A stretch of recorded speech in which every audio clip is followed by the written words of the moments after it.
Hey there, Jake Query for Surfside. Look for the can with the sunset stripes. You heard us talking about it just then, as a matter of fact, talking about iced tea with a splash of vodka, lemonade with a splash of vodka, or the new Super Light. 4 different sports drinks, 4 different flavors, all from Surfside. And you know what that means? It means no carbonation, so so smooth and easy to enjoy. Perfect for this time of year and your outdoor or sports-related activities, whether you're spectating, whether you're sitting inside the house and watching on TV, whatever it might be. Surfside is the perfect companion, but please be 21 when it comes to Surfside, and please consume responsibly.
This is Query and Company on 93.5 and 107.5 The Fan. Back at the Indianapolis Motor Speedway, Jake Query here. Derek Schultz thankfully took off, I think. I'm not sure where he went.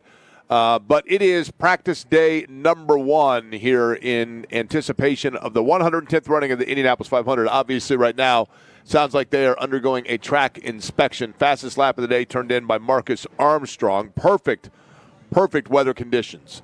Marcus Armstrong, Connor Daly, David Malukas, Pata O'Ward, Scott Dixon, Alexander Rossi, Jacob Abel.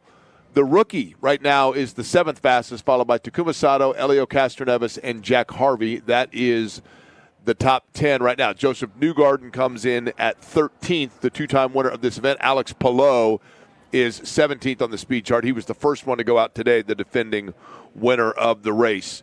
Ralph Reif joins me here on site. You see Ralph a lot of times on pit road at different IndyCar events, not just the Indianapolis 500. Executive Performance Solutions is the company, ralphreif.com, the website. And, Ralph, I'm going to begin with this before we get into, because there are a couple things that I see headlines sometimes that pop out at me, and I think I have a general understanding of this, but I'm not an expert at this, and Ralph is an expert at this. And there's one I want to get to in a minute that we've seen in the news.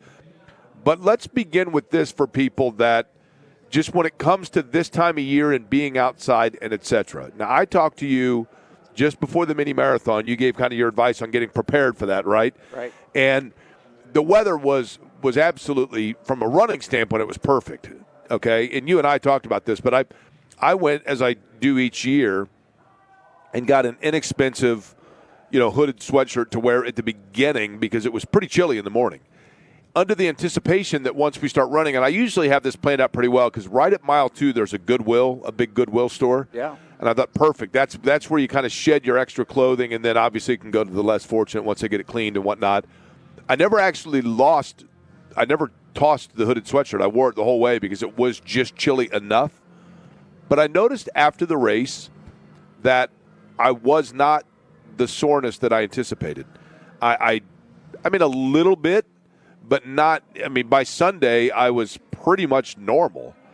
Now, is that because, A, it was cooler outside, or B, I just didn't push myself hard enough? No, it's the first. It was cooler outside, and so that has a different effect on the body. So typically, when you run the mini and you say, hey, I was sore for several days, that's because 2 things happen in hotter environments. You're going to have less fluid volume because you're sweating more, so the body's going to get rid of more fluid, and therefore the muscles are running on less water. Okay, so they're going to have more friction between them. It's going to get sore. Lactic acid, which builds up as a waste from the muscles, doesn't have a transport system to get out because you have less fluid in the body. And so hot weather will, for longer distance events or cycling, whatever it might be, you're going to get sore, muscle soreness, because you have less fluid in the body to dissipate the toxins, mostly lactic acid. And the muscles just have a little more friction between the fibers because they aren't as well lubricated. And you and I talked about the fact, and I say this just because, Ralph, we're getting ready for that time of year. And, the early word is that the race may be a hot Sunday, right? It might be warm outside. Obviously, people come out here, and there's plenty of liquid consumption. Doesn't always mean water, right? Mm-hmm. But for whatever this time of year, as we get into the time where people are mowing the lawn more, they're playing ball with the kids more, they're playing, whatever it may be, that, I guess, the element of pre-event hydration is important, right? Because that was the one thing that I went out of my way to make sure that I was doing on the regular. I got tired of water by the time Saturday came around. Yeah, and at no other time in our history of our lifetime have electrolytes been as available as they are today. So I mention that because if you're coming out to the Indianapolis Motor Speedway, you're going to be outside, you're going to walk, you're going to sit in the sun. Water is great. Your iced tea is great. But if you can have a packet or a pod of electrolytes to put into your water, that is extraordinarily beneficial, because what you're sweating and why you feel bad, the body doesn't dissipate heat as well, is because you don't have enough sodium and potassium in your bloodstream. So water is great. It's obviously great. There's plenty of it around the world. But not everyone sustains themselves on pure water because we've become more active. We do more. We take more risk. And we don't allow the weather to sort of get in the way of walking around the Indianapolis Motor Speedway. So if somebody could buy a packet or a pod from Liquid Science Hydration, Liquid Science, right? You can pour those into your water. And again, there are so many good products available. So does generic bottled water have electrolytes in it? It does not. Okay, so No. you've got to get and then, so my other question would be, if electrolytes is a fancy word meaning partially sodium, right? Right. But yet I hear people say you want a low sodium diet. Too much sodium's bad for the heart, water retention, etc. Is there a risk there of the balancing act? Well, that's taking care of yourself as a human being. And when we say, hey, electrolytes are good for you, that's a generic middle of the human race bell curve that it's okay for 90% of the population. If you're on a low sodium restricted diet and you're taking all kinds of medicines from your cardiologist or your family practice or whoever it might be, you need to pay attention to that. And so can you balance it? Sure. Stay away from salting your food. We get into all of those lifestyle habits. But now you talk about, well, my normal lifestyle is I'm going to go to work in an air-conditioned building. I'm going to work around the lawn. I might mow the lawn if I live out in the country and I've got a big couple of acres. But now you're coming to the Motor Speedway and you're sitting inside the crock pot, right? And it's hot.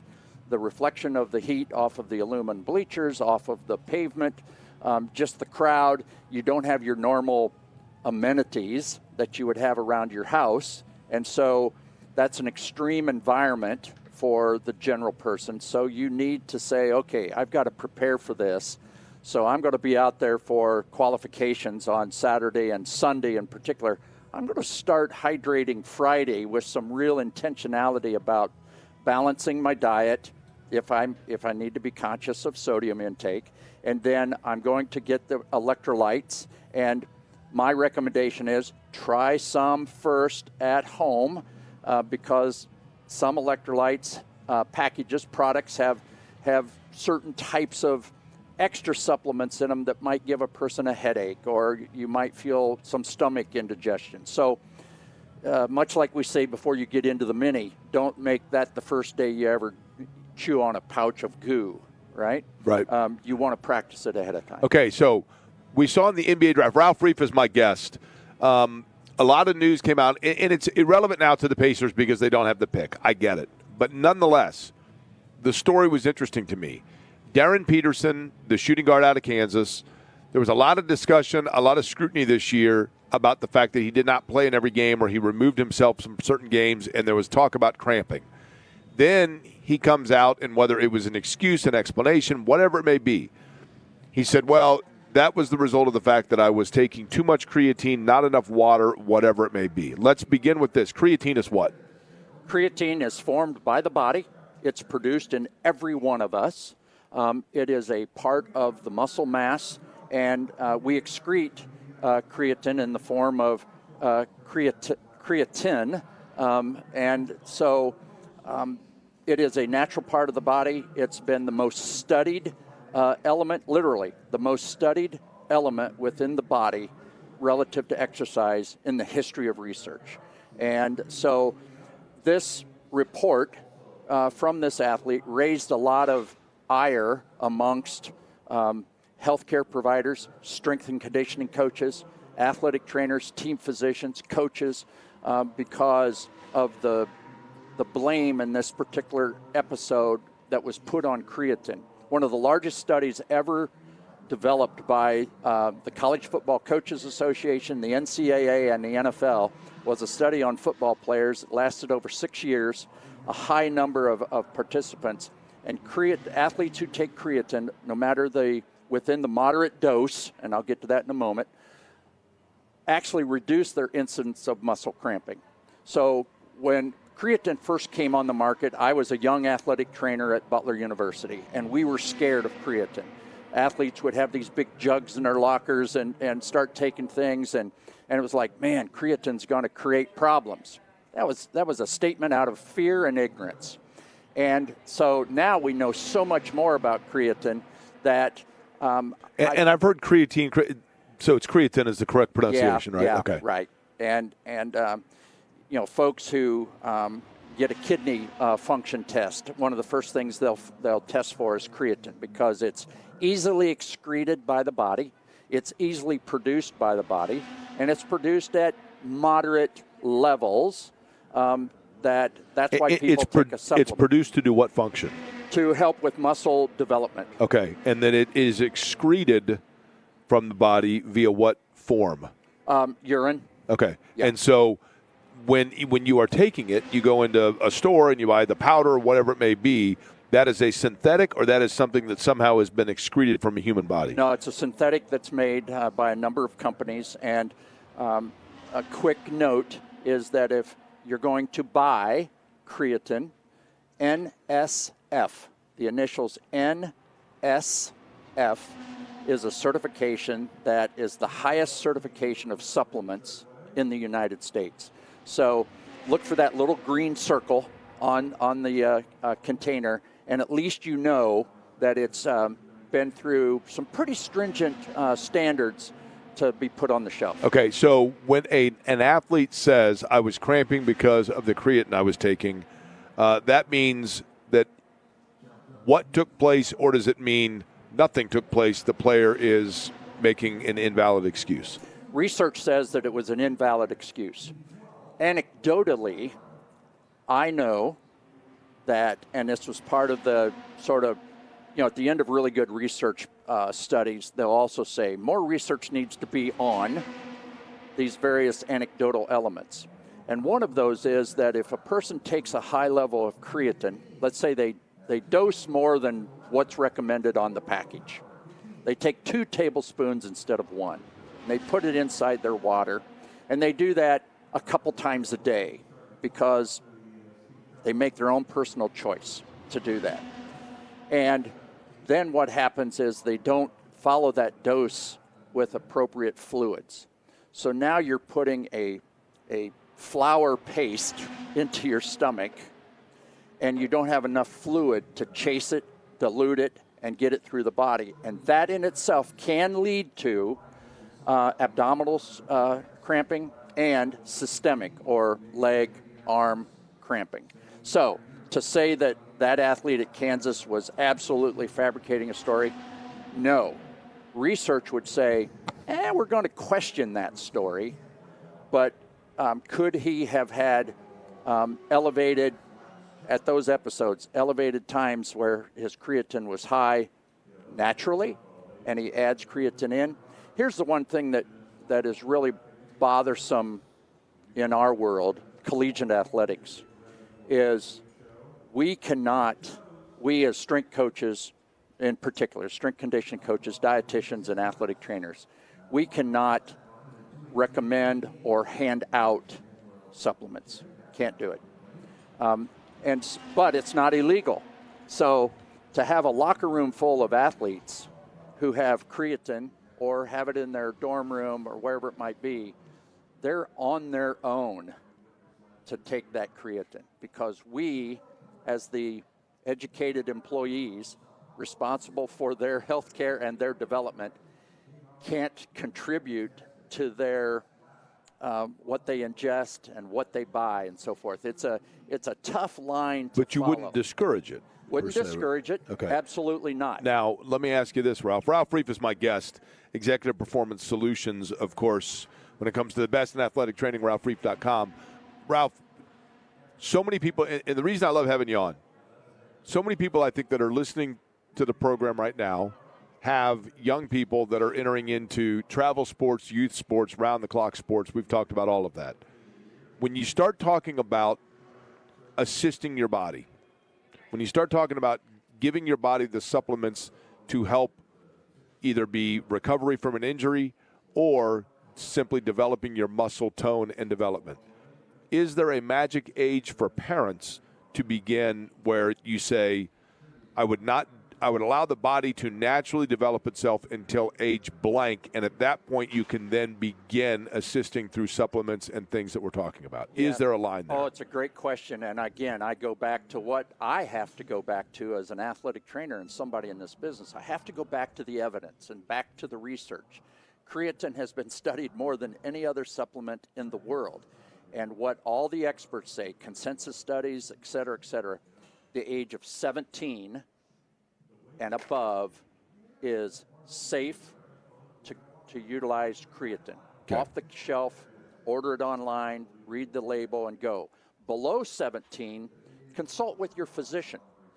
And there might be reasons for that, right? Again, I talk about the middle of the bell curve of the human race, and we know that there's a lot on both ends of the bell curve that needs special attention. So 17's the magic age. Well, I would think that, somebody, and I'm just going to throw a number out there, okay? I entered my freshman year of high school at 14, right. Okay? And now you're going from sports being recreational and fun to now and it's getting younger and younger now, I realize, but now we're getting into getting cut from teams and competitiveness and whatever else. So you're trying to gain some sort of an advantage or develop your body. It would seem to me, and not only am I not an expert, I never even took a Sally Struthers class in this, right? But it would seem to me that at some point you need to allow your body to naturally figure out on its own how to develop. And then once it has that down pat, then you can begin to assist it. But if you begin assisting it at too young an age, it stunts the body's natural ability to know how to develop things. And am I totally off base there? Yeah, you're a little too far off the side, in my opinion, because again, the creatine is naturally produced by the human body, so it's already in your system. But so would the body begin to produce it less because it's now being supplemented? That has not been proven. Okay. Yes, I know where you're coming from, and if you say, hey, if I'm going to supplement this, then my body can relax a little bit and just draw off of this synthetic powder that I'm putting into my body. The body does not do that. It excretes it. If you put too much in, it gets rid of it. So you might urinate more. You might have some belly cramping because of that. But it's the body's going to, the amazing human machine, man. It's going to see that, hey, this is too much, and we're going to get rid of it. Lastly, I always see you at different races. I remember last year at the end of the year seeing you. Gosh, I saw you pit lane several times over the course of the year. So clearly you are, and I know that now from the athletic training standpoint, you're essentially retired from it. But with that said, what does bring you out here today? Well, I'm not full-time in the circus, but I'm still friends with a lot of the clowns, And so it's yeah, it's great to we all drive in one car, by the way. That's exactly. the fun thing, right? Exactly. No, we had when we started at St. Vincent Sports Performance in 2000 with John Barnes and Panther Racing and Sam Hornish was his driver and my colleague Tim Drudge and we started this racing thing. And, I had about a 20-year run where it was the business of St. Vincent Sports Performance to be out here, take care of drivers. There were some Indy 500s. We had 70% of the field had a touch with St. Vincent Sports Performance. So my colleagues, those that we mentored and so forth, are doing different things with teams and so forth. And now I'm connecting the dots. And so I'm the elder statesman, if you will. And if somebody needs hey, I've got a concussion. Who's the best concussion person in the world to go see? I've got those things in my Rolodex, and that's where I help connect the dots. It's very satisfying, and so I come out here to cheer people on, watch the youngsters get after it. A lot of pit crew members, and boy, how that all has changed just with the effort put towards the pit stops, and it's fun to see how we've sort of changed the trajectory of what pit crews do. I get a kick out of, Ralph, in conclusion here, and we hear this a lot, and it's been of note lately because I can't recall which national person it was, but you always hear when it comes to this sport, and I get it, the debate as to whether or not drivers are athletes. And I think athleticism is more than just being able to leap high or run fast. I think hand-eye coordination, reaction time, is so critical within any athletics. I think it's sometimes what separates a very good tennis player from a great tennis player. The hand-eye, right? Right. The reaction time. I don't know of any sport where that is more important than this one. Well, they are absolutely athletes, simply from the standpoint of what they are requiring their body and their mind to do. Heart rates on this track, heart rates when they're going through the G-forces of the turns, they won't breathe from entry into 1 to coming out of 2. They won't take a breath. And heart rates get up to 180, 190 beats per minute. And at the same time, you're trying to think and you're being the leader of a corporation. When you're the captain in that car, you are listening certainly to the strategists and the engineers and everybody, but you have to be the leader of that group. So not only are you the athlete, but you're the quarterback. You're the point guard. And that is a heavy toll, and it's fascinating to really study the drivers in IndyCar. In the old days, and when I say the old days, I mean the old days, right? So I'm talking probably pre-30s. The grandstand in turn 1 was not the height it is now. Mm-hmm. And you had basically where Allison is, right? You had Allison transmission, but you had the Presto Light factory. You had a number of factories there on 10th Street. With smokestacks. Yeah. So the drivers would come down into turn number 1. There was no windsock. So they would look up at the smokestack to see which way the clouds were blowing. That told them which way the wind was going. Mm-hmm. And, Ralph, to think that in those days in a roadster and you're cruising along at 110, 120, now you're cruising along at 235, and you've got the weight jackers in the car where the driver is literally pushing buttons on the steering wheel that is sliding little metal pieces down to create balance of the car. And mind you, you have like 11 seconds to make those decisions, right? Right, absolutely. It's unbelievable. Absolutely. So think about, watching an NFL game on a Sunday or Monday or a Thursday or every day of the week now, and how much they talk about the quarterback making checkdowns and looking this way and that way and what all they're trying to read. That's exactly what the race car driver's doing. And today's cars, you come down this front stretch, they can't see anything but the top of their front tires.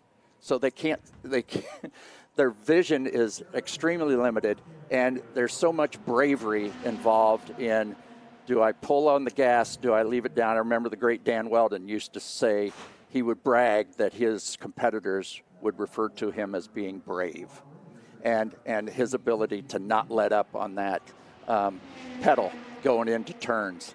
And there's certainly others who are in that category. I don't know Pillow very well, but I admire him at the highest level because I know what, again, been around a lot of drivers and what their bodies do. Their legs, they're constantly stressing their legs to stay balanced in that seat, even though you think they're just sitting comfortably. they come out in their IT bands and their hips are just as tight as a kitchen table. And so there's a lot that goes into the stress on the body and the requirements of the mind. And your podcast where you talk to Joseph Newgarden about that and more is what? Fingerprints on Metals. Fingerprints on Metals. All right. Well, I got one of those on after the Mini, right? Absolutely. I got my own fingerprints on a medal. Not the same that some of Joseph's won, but it's all relative, right? Yeah. I love the business. I love it. Fingerprints on Metals, and interesting conversation with Joseph Newgarden from Ralph just about the overall competitive nature and transcending that from one sport into the next and being the best that you can be, and probably a lot of lessons for all of us within that. Ralph, it's a pleasure seeing you out here as always and appreciate the information. Thank you, Jake. It's better. You know what? Here's what I know is I can take my creatine so long as I'm taking it with water that has electrolytes. There you go. And then I'm good to go, That's right? a great recipe. Then I'm good to go. All right, we'll come back. We'll get you caught up to speed, pardon the pun, on what is going on here. And again, recapping what we talked about with Scott Agnes and Stephen Holder as it relates to the Pacers and the Colts, respectively, all on the other side as we return to the Indianapolis Motor Speedway, day one of practice for the 110th running of the Indy 500 on the Fan.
Query and Company on 93.5 and 107.5 The Fan.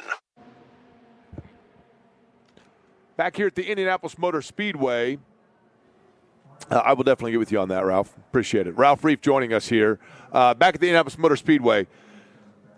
Day number one of practice, David Malukas out on the track. If you have not yet been out to the Indianapolis Motor Speedway, you're going to be a little bit thrown off when you see David Malukas because he's back. At least he's back in the kind of red version, I think, of the Verizon machine. He was out on the road course, he was in the silver Verizon machine, and every time I saw it, I kept thinking it was Will Power. Of course, that's the car that Will Power piloted in 2018 to his Indy 500 and his Grand Prix of Indianapolis win on the road course. Catherine Legg is out right now in car number 11. That is a silver machine as well. Looks an awful lot like that number 12 Verizon silver machine that Will Power and David Malukas both have piloted. Marcus Armstrong, fastest of the day, 225.895 miles per hour for Marcus Armstrong, followed by Connor Daly, David Malukas, the aforementioned David Malukas, then Pato O'Ward, Scott Dixon, Alexander Rossi, Jacob Abel, the rookie, who kind of filled out the field, if you will, with his entry. I know that Catherine Legg was the most recent entry to put the field at 33, but Jacob Abel had said that he would be interested in running a car so long as there was not going to be bumping. They didn't want to put themselves in that position again. He's been there before. He was last year when he was in a very cool Miller paint scheme, but got bumped out of the field, did not want to go through that again. There are 33 that are entered, so there will not be bumping. That has changed the qualifying format for this upcoming weekend. I did get a kick yesterday. I was listening to John, and he started to read the qualifying format for the new way that they're going to do pole day, and John got about halfway through it and said, well, I'm actually not sure that I should have gone into trying to explain that. In explaining it, because it does get detailed. But the easiest way to get to it would be to explain it this way. When it comes to qualifying on Saturday, this Saturday, all 33 cars will go out. Those that are in the top 15, everyone 16 through 33, their placement is secure. So if you go to bed at night on Saturday night and you qualified 18th for the Indy 500, you will start 18th. That's just the way it is. So everybody, for that matter, if you qualified 16th, you start 16th. The top 15 speeds come back on Sunday. They run again. That 15 then, of those 15, they will take the top 12. Actually, 12 through 15 will run again. But those that, so if you are 1 through 12 on Saturday, you are locked in terms of provisionally 1 through 12. But there's going to be basically a couple of shootouts that take place on Sunday. One of them is to determine who gets the opportunity to requalify in the Fast 12. So 13, 14, and 15, if they miss it after that first round, they are locked in 13, 14, 15. Then the top 12 speeds are all erased, and those 12 come back. They run for the opportunity to be in the last 6, and then those 6 run again to determine the front 2 rows of the Indy 500. So that's the easiest way to explain it. By the way, and I'm a little disappointed by this, do you happen to have, please, Caleb, the breaking news sounder, if you could? The breaking news sounder to let people know. There we go. This just in, it appears as though Eddie did not take the money. He is on his plane on his way to Hawaii. Now, I believe that he has some 6 hours of flight time in front of him. And available on the flight is the Shawshank Redemption. So Eddie may, in fact, be witnessing the Shawshank Redemption for the very first time. Now, I have long promised our viewing party of the Shawshank Redemption because I believe that I should be responsible to be able to see his reaction to the first time of seeing the awesomeness that is the Shawshank Redemption. The question is also, and I don't know, Caleb, you've seen Shawshank, correct? I have. How many times would you say you've seen it? Once. You've only seen it once? I've only seen it once. But it was great. I mean, it's one of the best movies ever made, in my opinion. No, wait a minute. Do you have cable TV? Yeah. Okay. Are you ever home like, I don't know, between 8 a.m. and 10 p.m., anytime between November and February? Yes, I am, yeah. And do you ever flip the channels to any of the 19 different networks that Ted Turner once owned? It's usually on? In my opinion, everybody has this handful of movies. Caleb, you tell me which it is for you. But in my opinion, everybody has I call them the dreary sleet days. So in other words, like it's sleeting out, it's 38 degrees, it's a Sunday in February, Indiana's getting ready to play Michigan State, and you're like, yeah, I don't know. I mean, they're going to go 18 and 12, okay. And you're flipping the channels, and there's just nothing really on. And, it's like bocce ball. I think I told you I've gotten pretty, recently I've really gotten into Bangladesh bocce ball, which is entertaining. I've got a channel that has that in one of the apps on my TV. But so you're flipping the channels. Shawshank is always on, and you can't pass it by. I mean, you might flip past for a couple of channels. You're like, what am I doing? And you go right back to Shawshank, and then you end up watching no matter where you pick it up. For me, the two movies that fall into that category, I mean, Fast Times, it goes without saying, but Fast Times on regular television, not near as good. The Fugitive and Shawshank. Those are the two that are usually readily available, and I always stop. What movies are those for you? I think for me, it's Good Will Hunting. I mean, good one. That's in the category for me. I think that's one of my all-time favorites. I will say, too, like, maybe this is where we differ, but if I see a Marvel movie, I got into those a few summers ago and watched all the Marvel films. I stop and I watch. I think there's a lot of rewatchable scenes at any point during those films. So I would say any one of those, if you're putting me on the spot right now. Okay. First off, I'm always curious of this when people say films. It's a great film. I like that film. It's a delightful film. I went to a film study. When's the last? Are movies still shot on film? Do we know? I don't think so. No, they can be shown in film, like at the IMAX theater at the Indiana State Museum. I think that isn't that like a shown on 35 millimeter film. That's probably accurate. I don't know.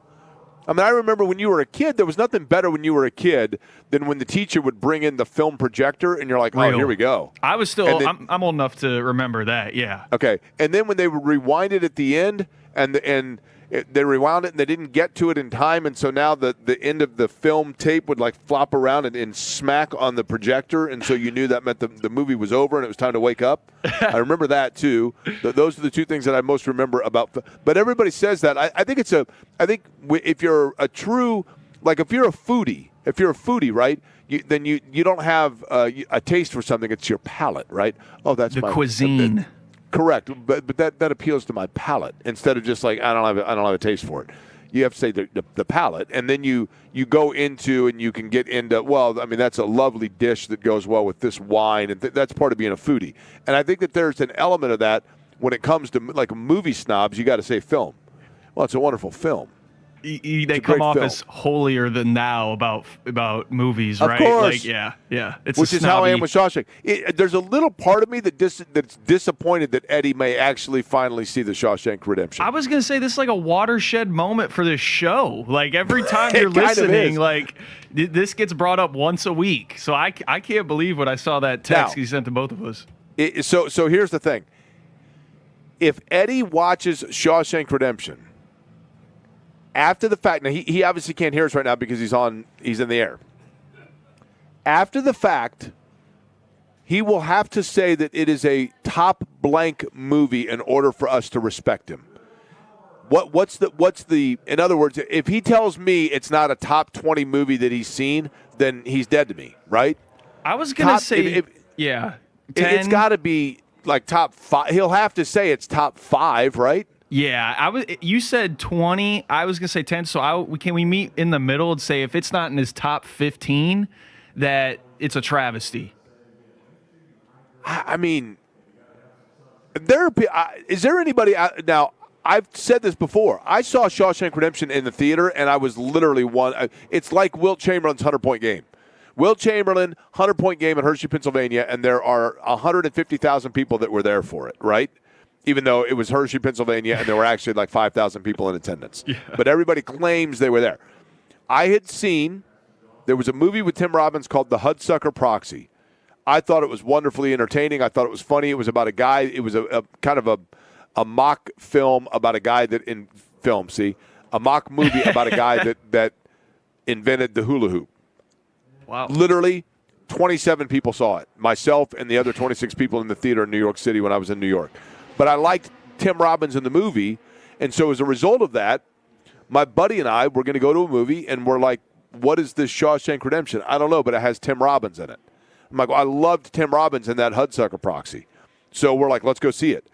And we went to go see Shawshank, and I kid you not, I think my buddy Jason Gross and I were two of like 5 people in the theater. And it was like the opening weekend of it. Wow. Literally no one saw this movie.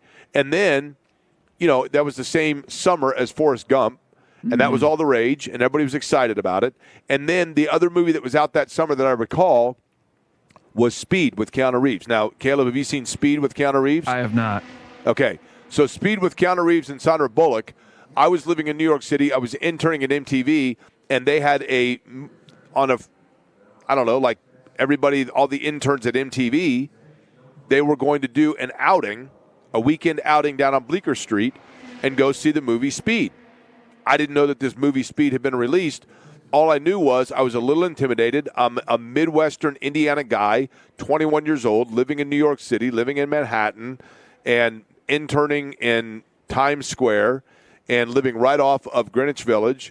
And I'd been there for a couple of weeks, and I go into work, and I'm still a little wide-eyed, and I'm still a little bit intimidated. And there's a huge sign that says, this weekend, intern party, we're all doing Speed. And they meant the movie. And I'm thinking to myself, what have I gotten into here? Like, I don't even know. I mean, this place is just, they're allowing this stuff right before us. Like, is Robin Williams working here? Like, what in the world? Yeah. I was terrified of it. So I intentionally didn't go. And then, like, that Monday, everybody's like, oh, man, like, what'd you think of Speed? And I'm like, I didn't do it. I don't know. That's not my jam. And they're all like, it was awesome. It was so exhilarating. It was awesome. Hey. Like, and then I found out what it was they were talking That is about. unbelievable, man. That's hey, the story look at of you my being life. all responsible out in New York City, Listen, I'm a responsible, mature individual, and it was absolutely holier than thou. Listen, like people who say film, right? But that's correct. But I will tell you this. There is no denying the fact that of all of the schooling that I did, all of the different opportunities that I've been afforded, I don't know that anything had a greater impact on me in terms of just like the individual growth than living on my own and interning in New York City. I loved absolutely everything about it in the summer of '94. All right, we'll come back into, by the way, what we did talk about with Steven, I promise, and as well Scott Agnes. Put a tie on all of it, and John will join us. We'll find out what he's got cooking on his program today as part of the crossover, brought to you by the good guys at Love Heating and Air. Love-HVAC.com is the website. 317-353-2141 is the telephone number for Love Heating and Air.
Query and Company on 93.5 and 107.5 The Fan. So we were talking with Stephen Holder earlier. Colts schedule release coming up Thursday evening. And really not a lot of, sometimes you can kind of foreshadow what may come about based on connecting dots of leaked stuff originally or things that have come out, because it feels like by the time the release is out and the schedule is out entirely from the NFL, it feels like by that time we will already kind of know the vast majority of the marquee games. I think I saw for sure, Caleb, help me out here, Dallas is playing. Is it Philly and Dallas are on Thanksgiving? That much we know? They are on Thanksgiving, and then also the Cowboys opener got leaked. I think they're playing the Giants. Again, I was up all night, like you said, in the studio, slept here, anxiously waiting all of this news. That's right. Well, I knew that. I knew you've been scouting it out forever, right? So, but and I don't know how any primetime games there are in terms of for the Colts, or how many they were even in play. I mean, it definitely feels like if you thought last year the Colts got, stiffed with a bunch of just 1 o'clock off, as we call them. I mean, as we call them, the Pocatello prison games. All those folks that are sitting in prison in Pocatello, Idaho, and they're like, we get to watch an NFL game this weekend. Sweet. Yeah, well, the good news is you get to watch the Colts and the Titans. Ugh. Well, can't we watch I really wanted to see the Chiefs taking on the Bills. You're in prison. I mean, what do you think this is? A country club? It's not the Holiday Inn. You get the game we tell you. And it feels like the Colts got a lot of those games a year ago. And one would think that only then further is exemplified this year because of the fact that there's a lot of uncertainty as to who the quarterback's going to be, just how good they're going to be, et cetera, et cetera, et cetera. So, who knows, right? Who knows exactly how that all will work itself out. But we will know on Thursday night. And then, of course, the other question that comes into form, it's the age-old debate, and that is, are you better off having your bye early amongst the bye weeks? Are you better off having the bye like midway through or late? I have always felt personally like if you can kind of limp your way into a late bye week, then you get the biggest advantage because you can kind of take the time off, reset, get everybody healthy for the final push of the year. And we certainly have seen in the past where, the Colts have kind of had a across-the-board different placements of where the bye happens. Although, Caleb, it kind of feels like, does it not, that the last couple of years, more often than not, it's been later in the year buys for them. No, it definitely has. There was a little stretch, a few years ago where, it was always like week 4, week 5. But now it has become that later buy in the year. It's tough. I mean, what do you prefer for your vacation method? Do you like it early or late? Good question. Probably late. Here's the thing. It's a lot less expensive late, right? Mm-hmm. I mean, it's a lot more affordable to travel in late October or early November than it is to go in, like, say, September. Sure. Even, for the places that we go. But, and for what it's worth, on a side note, a year ago, the Colts bye week was, I believe, the first week in November, maybe? Yeah, right? Just about. Yeah, and so I didn't really know. No, I take it back. It was mid-November. So we went last year, and I know that, I'm incredibly fortunate and extremely appreciative to be able to even do this, but we went to Austria, to Vienna, Austria last year, and I didn't know much about it, and I certainly didn't know what it was like during November. And I was in England a couple of years ago during the Colts bye week, and that was the weekend that I believe it was the Patriots and the Bucs were playing at Wembley, and it was weird to see fans walking around in NFL jerseys, but I felt like it was all Americans that had come over for it. I don't know how much interest there was from the British culture about the NFL being there, truthfully. But a year ago, being in Vienna in November, right at the time that all of the Christmas marts open up, It was unbelievable. I mean, it was like magical. And now I get it. I didn't know, I see all these people that were coming into Vienna for the Christmas markets, and I thought, really? Okay. I mean, we do that in Carmel. But it was a whole different animal. It was wonderful. I mean, it was magical. So if anybody has the chance to do that, it's more affordable because it's non-peak travel season into Europe for certain. So that's what made it cool. But we talked about that earlier with Steven. Stephen Holder also mentioned that if he was an IndyCar driver, his car would be the Captain Crab's Juicy Seafood Ferrari. So, Caleb, I will invite you into the conversation. If you were an IndyCar driver, you would go with what car number? 23. 23, okay. And your primary sponsor is what? Jimmy John's. Okay, your secondary sponsor? This is what I've been thinking about the whole time, and I don't know. Can I do, there's a golfer who's sponsored by MLB. Like, he wears it on his polo. Can I be sponsored by the NBA? Is that allowed? Okay. Wear an NBA logo on the car? I don't know. Sure. I mean, So Derek was doing cigarettes, so I feel like NBA is fair game. So you're in the 23 Freaky Fast NBA machine, and you're in a Honda, right? Is that right? Yeah, that is. Okay, the 23. Okay, not bad. Again, I'm in the Chicago's Pizza Surfside Special. Can we do this all week? Just keep all the guests ask. I like this. Of course. I'll do it all week. Every person that comes on, I'll ask them exactly who and what it is that they want to be, right? I like it. I think when John gets here, I would love to hear what he has to say. I can. For JMV, it's the Odin Meat Locker special. I think that goes without saying. I mean, there's no doubt about that. I mean, but here's the thing. If you listed all of John's sponsors on this radio station, he wouldn't be able to do an IndyCar. He'd have to be in an 18-wheeler.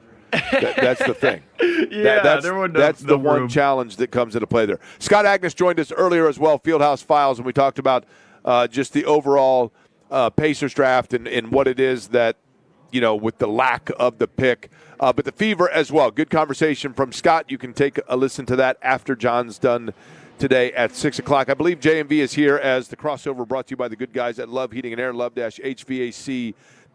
John, what is lined up on the big show for you today? Chad Buchanan, Pacers general manager, will join us coming up. What time for Chad? Because that's big. 5 o'clock for Chad Buchanan. I saw yesterday some bot on Twitter was going after me and kept going on and on and on, telling me that Kevin Pritchard's the general manager of the Pacers. And I'm like, yeah, he's the team president. People, right? Yeah, team president. He's the president of basketball operations. Chad Buchanan is, in fact, the general manager. Do you get the impression, John, I guess we'll find this out, do you think that the Pacers are done here? Do you think that this is it, or do you think that the news from the lottery precipitates the possibility that they could be going into a different scenario and trying to get themselves still worked into getting back into the draft? I know this to be true, and this is a fact. They view the next 2 years as their largest window to win, to do something. So they are going to be, as I think, incredibly proactive and do whatever, because after that, that's when the problem occurs. That's when we have issues. But up until that point in time, I think they're going to do everything that they believe necessary to make sure that the next 2 years has the highest level of winning. And I think that has been their plan. Hey, Jake, I'll be honest with you. I kind of wondered if they would have, let's just say, for example, this deal would have had different ramifications. If they would have had number 5, I wouldn't doubt if they would have traded number 5. I think they would have. I think that's entirely possible just based on what's there. And that's the one thing that, again, I go back to, John, basically the way you have to look at it is they selected Ivica Zubac with the 5th pick in the draft. You know what I mean? If that's the way you've got to look at it, and then you go from there. But, yes, I'd agree that if they had if they never had acquired Zubac and therefore they organically had the 5th pick, then yes, they probably flipped that pick 5 into something that can help them for this year and then beyond, right? I would love to know, and that's what I'm going to ask Chad a little bit later on the show today, exactly what they're looking for. What do they need? What do they need outside of obviously health and Tyrese Halliburton being healthy? What do they need to make this team better? I want to get into that more than anything. a little bit later on today. But I agree with you. I think if they land on 5, that there is a lot of opportunity for them. And to me, my belief is they might end up trading that anyway. So here's my prediction. Yeah. If you ask Chad what it was that they need, I'll tell you one word I think he's going to say, because I think it's what they really sought in Zubats. I think it's what really appealed them about Zubats. I think he's going to say that they felt they needed toughness, and that he provides to them not just the rebounding, but a toughness that they needed on the interior. Yeah, that's my prediction. Well, while I would agree with that, I think that what you lose, and anybody around here makes fun of Miles, and that's fine. Yeah, but Miles wasn't anything. He couldn't tie his shoes without Tyrese Halliburton. We know that to be true. But without Miles, the pick and pop and the rim protection, and I'm not talking about the numbers that he gave a year ago, for example. I'm talking about just the threat. The threat is something, and having that threat out there is what other teams have to recognize. And they don't have those two assets. The Zubats give you the opportunity to make up in a different capacity. Offensive glass, kickouts, wide open 3 looks, getting off after one miss, down the floor, and not, immediately running off of a miss. Offensive rebounds, and I think just rebounds in general, something we haven't seen around here that you felt good about in absolutely forever. So that is going to be the trade. But how do you make up for what you did have in Miles and what was necessary in Miles and you no longer do? That is what I'm interested about, because I thought clearly that Jay Huff wasn't that guy a year ago. Yeah, I would agree with that. There's no doubt that Jay Huff was not that guy. I like Jay Huff, right? I like Jay Huff, but I think he's going to have they're going to use him in ways that are not as dependent upon like everyday minutes, everyday toughness from him like we saw that they had to have from him a year ago. All right, John, we'll throw it out to you in just a couple of minutes. And look forward to Chad Buchanan, 5 o'clock with John, Chad Buchanan. My thanks to everybody for tuning in today. Ralph Reef as well, Alexa Ross, Derek Schultz for stopping by, Stephen Holder, Scott Agnes. We'll be back with you again tomorrow. Marcus Armstrong still fastest for today. Graham Rahal out on track right now. Back with you at noon tomorrow. Thanks for listening to Query & Company.